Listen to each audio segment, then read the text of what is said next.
c'est une formation qui est dédiée aux réflexes archaïques, à la gestion de la douleur principalement, et qui concerne surtout la sphère orofaciale. Comme dans tous les autres cours que je présente, j'utilise des tests posturaux qui sont connus mondialement, notamment le test de Bassani, le TROC, qui est un test de rotation des ceintures qui est décrit un peu partout, et puis le test musculaire qui a été mis au point par les chiro américains dans les années 80 et qui montre que lorsque l'on stimule un réflexe, eh bien, il y a des perturbations posturales, et si c'est postural, c'est lié à la proprioception. Si c'est lié à la proprioception, c'est que ça va concerner les apprentissages. Ça va concerner plein de domaines extrêmement intéressants.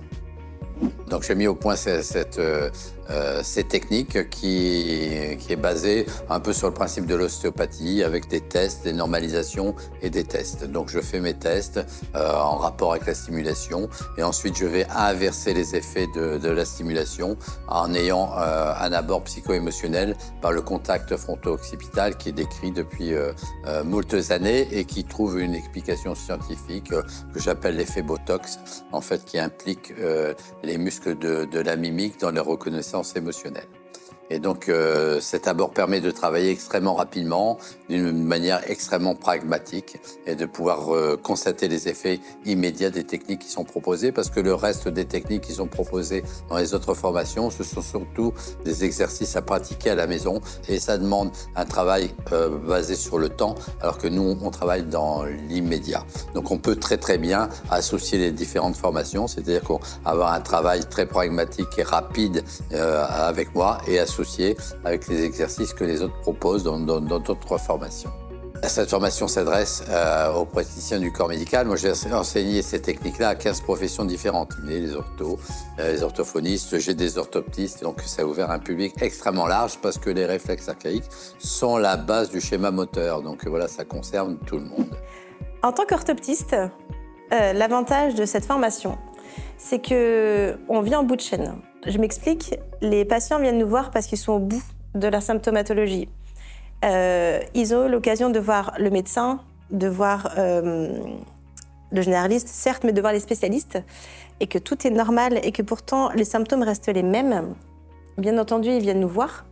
Et c'est là que dans nos rééducations, on fait le maximum grâce à nos compétences. Mais comme on n'apprend pas cet aspect des réflexes archaïques en formation initiale dans nos écoles, malheureusement, on peut se sentir bloqué si toutefois, après la rééducation, eh bien, c'était pas suffisant. Et c'est là que les réflexes archaïques rentrent en jeu et qu'on peut mettre cette corde à notre arc. Donc, c'est effectivement précieux. J'ai pensé de la formation qu'elle était extrêmement intéressante. Merci beaucoup, Dany Dussautoir, parce qu'il a regroupé toutes ces infos, tous ces apprentissages, qu'il nous remet là de manière assez claire, précise. J'aime beaucoup l'aspect théorique. Et ensuite, il n'hésite pas à nous faire des ateliers. Toutes les 20 minutes, on se met debout pour pratiquer sur soi, pour vraiment intégrer, et de manière à se sentir vraiment à l'aise lorsque nous serons dans nos cabinets. Et je suis contente de venir voir Dany parce qu'il a une autre approche, et c'est vraiment complémentaire. Donc j'invite vraiment les personnes qui ont fait des formations préalablement avec d'autres formateurs, d'autres praticiens, de venir à CE2, que je remercie aussi. L'être humain est tellement différent, une seule technique n'est pas suffisante. Il faut absolument avoir plusieurs cordes à son arc, parce que la personnalisation est, à mon avis, la clé du succès.